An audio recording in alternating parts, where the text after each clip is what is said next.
Hello everyone. So in the previous lecture of backend series, we have seen the things related to what? Things related to MVC architecture. Let me show you that thing. Okay. So in the previous lecture, we have seen something regarding MVC. What do we mean by MVC? MVC was a software design pattern. Look, MVC एक software architecture pattern है, ठीक है, जो हम follow करते हैं, मतलब एक तरीका है जिसको हम फॉलो करते हैं, और इसका मतलब होता है मॉडल व्यू कंट्रोलर। मॉडल का काम हम देख लिए हैं कि डेटाबेसेस से रिलेटेड होता है। कंट्रोलर्स का काम देख लिए कि ये बिजनेस लॉजिक से रिलेटेड होता है और कैसे हम काम करते हैं। व्यू का क्या मतलब होता है कि जब हम फ्रंट एंड एप्लीकेशन पे काम करेंगे, ठीक है, तब हम व्यू का यूज़ करते हैं। अभी हम इस मॉडल और कंट्रोलर्स की बात करेंगे। तो चलो आज स्टार्टिंग से स्क्रैच से वापस ये सारी चीज़ें करते हैं और देखते हैं कैसे ये एमवीसी काम करता है। ठीक है, इस प्रोजेक्ट को मैं हटाता हूँ। ये मैंने दूसरा प्रोजेक्ट बना लिया है बैक नाम से, और let me open this in terminal code dot. Main चीज़ ये है कि हमें वापस से रिवाइज करनी पड़ेंगी हर चीज़, ठीक है, और ये ज़रूरी भी है अपने लिए। कंट्रोल शिफ्ट और बैक टिक से मैं टर्मिनल खोलूँगा। ठीक है, ये खुल गई अपने पास, और सबसे पहले मैं एक mkdir सर्वर क्रिएट करूँगा। सर्वर नाम से मेरा एक फ़ोल्डर बन गया। इस फोल्डर के अंदर जाऊँगा मैं पहले cd सर्वर से। देखो सर्वर में आ गए हम। सबसे पहले कौन सा प्रोसेस है हमारा? npm init-y, ठीक है, मतलब npm एक पैकेज मैनेजर को हम इनिशियलाइज़ करते हैं। ठीक है, ये मैनेजर को इनिशियलाइज करने के बाद हम अपना डिपेंडेंसीज इंस्टॉल करेंगे। ठीक है, डिपेंडेंसीज अगर हम इंस्टॉल करें तो npm इंस्टॉल एक्सप्रेस, जो कि एक फ्रेमवर्क है नोड.js की। एक्सप्रेस mongoose लाइब्रेरी हमें चाहिए डेटाबेस के लिए। .env इन्वायरमेंट वेरिएबल्स के लिए। एक्सप्रेस वैलिड, चलो एक्सप्रेस वैलिडेटर को हम बाद में ही करेंगे। ठीक है, एक्सप्रेस mongoose.env नोडमॉन। ऐसे नोडमॉन मेरा ग्लोबली इंस्टॉल हो चुका होगा। ठीक है, तो ये सब चीज़ को हम करते हैं पहले, और जल्दी से अपना एक सर्वर क्रिएट करते हैं। ठीक है, सर्वर देखो, सबसे पहले हमें क्या करनी चाहिए? सबसे पहले एक फ़ोल्डर बनाओ। आप कहाँ पे? सर्वर में आओ। सर्वर से बाहर बनानी है अपने को, ठीक है, नहीं बाहर नहीं, सर्वर के अंदर ही चलेगा। ठीक है, इसमें एक बनाओ src। src के अंदर हम जितना भी फोल्डर्स होगा ना, उसको स्ट्रक्चर वे में रखेंगे स्टोर करके। src का मतलब एक सोर्स फाइल, सोर्स कोड जहाँ हमारे पास रहेगा। ठीक है, अब सबसे पहले हम फोल्डर स्ट्रक्चर डिफाइन करते हैं। src के अंदर आओ। यहाँ पे मैंने एक शॉर्ट फॉर्म बताया था, याद है क्या आपको? शॉर्ट फॉर्म बताया था C²M²V। तो लेट से कॉन्फ़िग C² से कॉन्फ़िग हो गया। वापस src में आओ, कंट्रोलर्स C²M² मॉडल्स पहला। दूसरा हो जाएगा अपना मिडलवेयर्स, मॉडल्स मिडलवेयर्स, एंड वैलिडेशन वैलिडेटर्स, कुछ भी ले लो, वैलिडेटर्स ले लो आप। ठीक है, मिडलवेयर मॉडल वैलिडेटर। और कुछ बचा है क्या अपने पास? और अपलोड्स, अपलोड्स ले लो, या फिर एसेट्स ले लो। मैं बस दिखा रहा हूँ कि इतनी चीज़ आपको करनी पड़ेंगी। ठीक है, इंक्लूड नहीं भी करो फिर भी ये सब चीज़ को लिख के रख लो ताकि याद रहे हमेशा मुझे।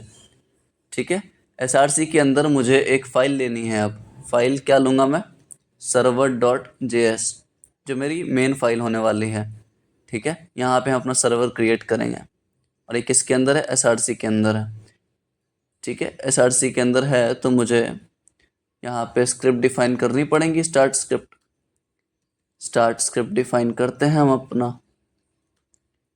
यहाँ पे लिखो नोडमॉन। अब देखो मेरा कहाँ पे है, रूट रूट पे तो नहीं मिल रहा मुझे SRC, सॉरी जो मेन फाइल है अपनी server.js। तो मुझे क्या कहाँ पे ढूंढना पड़ेगा, ./src/server.js। ठीक है, ठीक है। अब server.js में हम अपना बेसिक बनाते हैं server. const express is equal to require express। ठीक है, रिक्वायर करवा लिया। const app is equal to express और app.listen ये रहा पोर्ट नंबर, और ये रहा हमारे पास एक कॉल बैक फंक्शन। इस कॉल बैक फंक्शन में मैं लिखूंगा कंसोल सर्वर रन कर रहा है हमारा, और पोर्ट को मैं डिफाइन कर देता हूँ, let port is equal to 3000। अभी के लिए हार्ड कोडेड में कर रहा हूँ, ठीक है, क्योंकि अपने को चीज़ें जल्दी करनी है। अब मैं वापस एक राउट बनाता हूँ ऐप डॉट गेट नेम से। लेट से पहला मेरा राउट होने वाला होम राउट, सेकेंड एक कॉल बैक फंक्शन होगा। ठीक है, यहाँ पे मुझे रिस्पॉन्स में कुछ दे सकता हूँ मैं, response dot status hello world. ठीक है, यहाँ पे रिस्पॉन्स आ जाएगा। ये रिस्पॉन्स नहीं दे रहा क्योंकि आर्ग्यूमेंट में हमने कुछ डाला नहीं है, तो रिक्वेस्ट एंड रिस्पॉन्स डालेंगे यहाँ पे। सेव किया हमने, और जब हम चलाएंगे npm स्टार्ट से तो शायद ना चले, लेकिन ये चल रहा है। पिछली बार मुझे दिक्कत आया था कि जब हम SRC के अंदर अपना server.js डाल रहे थे तो फाइल लोकेशन उसको पता नहीं ढूंढने में दिक्कत हो रही थी। अभी सही से चल रहा है 3000 पे, कोई दिक्कत नहीं है। ठीक है, अब देखना कोई दिक्कत नहीं है। इस वीडियो में आगे जाके हम वैलिडेशन देखने वाले हैं, ये बस ऐसे ही मैं वापस से रिपीट करवा रहा हूँ सारी चीज़ें। अब हम यहाँ पे सबसे पहले क्या करेंगे, ध्यान से देखना। सबसे पहले क्या करवाएंगे, डेटाबेस कनेक्शन। मैं सारा कुछ अभी यहाँ पे लिखूंगा, उसके बाद उसको सारा इस फोल्डर में रखेंगे। सब फोल्डर को यूज़ करना है अपने को, ठीक है। डेटाबेस कनेक्शन करना है, तो डेटाबेस के लिए मुझे सबसे पहले कौन सी लाइब्रेरी चाहिए, mongoose, जो मैंने ऑलरेडी इंस्टॉल कर रखा है। समझ आया, const mongoose is equal to require mongoose। ठीक है, ये वाला हो गया। अब mongoose डॉट कनेक्ट, ये वाला मुझे चाहिए मेथड। इसके अंदर मैं अपना क्या डालूंगा, कनेक्शन स्ट्रिंग। कनेक्शन स्ट्रिंग कहाँ से आएगा मेरे पास, आई थिंक MongoDB पे लॉगिन करो वापस से। ठीक है, MongoDB पे अपने को वापस लॉगिन करना पड़ेगा, एंड वहाँ से मुझे कनेक्शन स्ट्रिंग चाहिए। ठीक है, वापस से अपन लॉगिन करते हैं। ये सारी स्टेप्स रिपीट करना बहुत ज़रूरी है, और कैसे हम MVC आर्किटेक्चर में उसको स्टोर करवाते हैं, ये काफ़ी काम देने वाला है अपने को। ठीक है, और इसी वीडियो में हम वैलिडेशन देखेंगे कि डेटाबेस पे जब सेम डेटा हम भेजते हैं तो सेम डेटा स्टोर में एरर देना चाहिए उसे। ठीक है, तो वो देखेंगे। अभी के लिए कनेक्ट पे क्लिक करूँगा मैं, ड्राइवर्स, नीचे आओ, ये रहा मेरा कनेक्शन स्ट्रिंग। इसको कॉपी किया, यहाँ पे पेस्ट करूँगा मैं। मुझे अपना यूज़र नेम और पासवर्ड मालूम है, यूज़र नेम ऑलरेडी एडमिन है, पासवर्ड में मैं एडमिन देता हूँ क्योंकि मुझे मालूम है कि पासवर्ड और ये यूज़र नेम कहाँ से मिलने वाला है अपने को। ठीक है, कनेक्ट हो गया। इसको मैं क्या करूँगा ना, एक लेट db करके ले लो आप, let db is equal to mongoose dot connect. अब यहाँ पे क्या करूँगा, db dot then dot catch.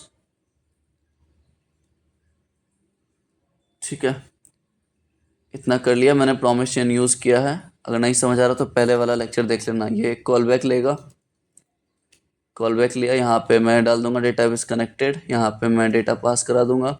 Catch में भी सेम चीज़ करूँगा, कॉल बैक लिया, यहाँ पे डेटाबेस कनेक्शन फेल्ड, यहाँ पे एरर शो कर दूंगा मैं। ठीक है, अगर अभी मैं रिफ़्रेश करूँ, देखो डेटाबेस कनेक्टेड, मतलब मेरा सही काम कर रहा है।